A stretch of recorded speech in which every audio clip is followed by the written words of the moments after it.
సమకూరుస్తుంది. ఆ చదువు చెప్పించేటువంటిది ఎంఈఓలు మీరే కాబట్టి చక్కగా పిల్లలకి ఎవరైతే పేద పిల్లలు ఉన్నారో, ఎవరైతే ప్రభుత్వ బడుల్లో చదువుకుంటున్నారో వాళ్ళందరూ పేద పిల్లలు కాబట్టి వాళ్ళకి చక్కగా చదువు అందిస్తే వాళ్ళు చదువుకొని పెద్ద పెద్ద ఉద్యోగాలు చేసి ఆర్థికపరమైనటువంటి సమానత్వం సాధించేటువంటి అవకాశం ఉంటుంది. కాబట్టి బాగా చదివించండి అని చెప్పడం జరిగింది.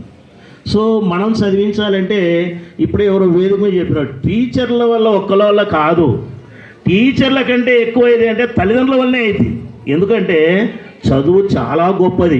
ఎంత గొప్పది అని అంటే మీకందరికీ తెలిసినో లేదో, సుజాత మేడం వాళ్ళ నాన్నగారు 4 పిల్లలను చదివించినప్పుడు నేను అనుకోవడం ఏంటంటే ఖచ్చితంగా ఎందుకయ్యా అమ్మాయిలు పెళ్లి చేస్తే సరిపోదా, ఎందుకు చదివించనేటువంటి వాళ్ళు ఎవరో ఒకరు ఎక్కడో దగ్గర అనే ఉంటారు ఆయన్ని. కానీ ఆయన ఆగకుండా ఆ పిల్లలను చదివించబట్టే ఇవాళ మేడం గారు ఈ పొజిషన్లో ఉన్నారు. అంటే చదువు అంత గొప్పది.